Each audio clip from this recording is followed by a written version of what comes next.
Olá, meus irmãos, tudo bem com vocês? Espero que sim. Dando sequência em nossos devocionais no livro de Atos, hoje faremos a análise e a leitura do capítulo 13, nos versos 42 a 52. Então a palavra do Senhor diz assim: Ao saírem, eles rogaram-lhes que no sábado seguinte lhes falassem estas mesmas palavras. Despedida a sinagoga, muitos dos judeus e dos prosélitos piedosos seguiram Paulo e Barnabé, e estes, falando-lhes, os persuadiam a perseverar na graça de Deus. No sábado seguinte, afluiu quase toda a cidade para ouvir a palavra de Deus. Mas os judeus, vendo as multidões, tomaram-se de inveja e, blasfemando, contradiziam o que Paulo falava. Então Paulo e Barnabé, falando ousadamente, disseram: Cumpria que a vós outros, em primeiro lugar, fosse pregada a palavra de Deus. Mas posto que a rejeitais e a vós mesmos vos julgais indignos da vida eterna, eis aí que nos volvemos para os gentios. Porque o Senhor assim nolo determinou. Eu te constituí para a luz dos gentios, a fim de que sejas para a salvação até aos confins da terra. Os gentios, ouvindo isto, regozijavam-se e glorificavam a palavra do Senhor. E creram todos os que haviam sido destinados para a vida eterna. E divulgava-se a palavra do Senhor por toda aquela região. Mas os judeus instigaram as mulheres piedosas de alta posição e os principais da cidade e levantaram perseguição contra Paulo e Barnabé, expulsando-os do seu território. E estes, sacudindo contra aqueles o pó dos pés, partiram para Icônio. Os discípulos, porém, transbordavam de alegria e do Espírito Santo.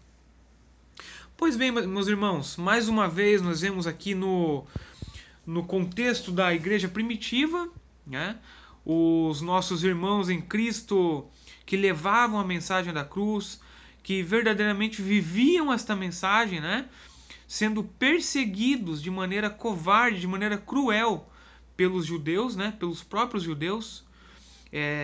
Justamente aqueles homens, aquelas mulheres, aquele povo que deveria crer no Messias, não somente isso, mas deveriam servi-lo, era justamente quem estava buscando destruir, né, a propagação da palavra, propagação da mensagem do nosso Senhor.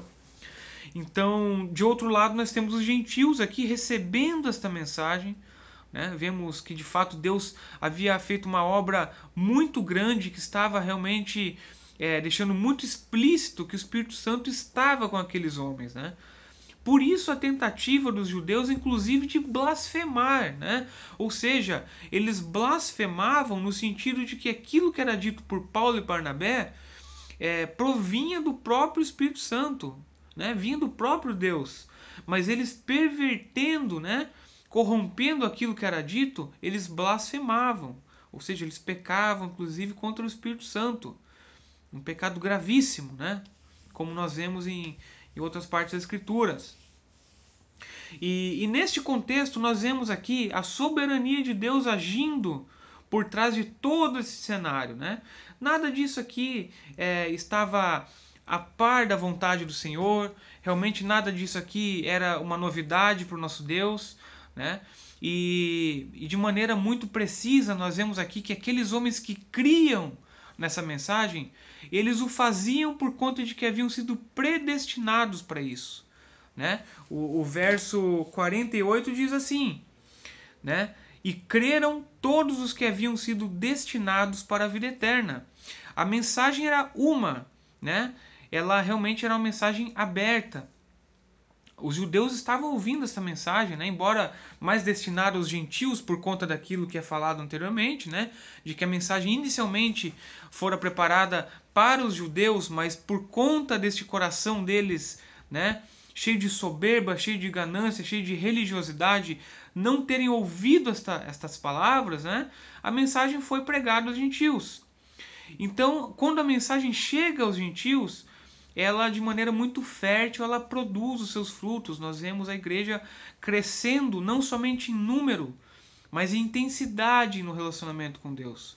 E isso se dá por conta disso que vemos aqui. Aqueles homens que estavam respondendo à mensagem haviam sido destinados à vida eterna, né? Então, por serem destinados à vida eterna, obviamente eles creriam.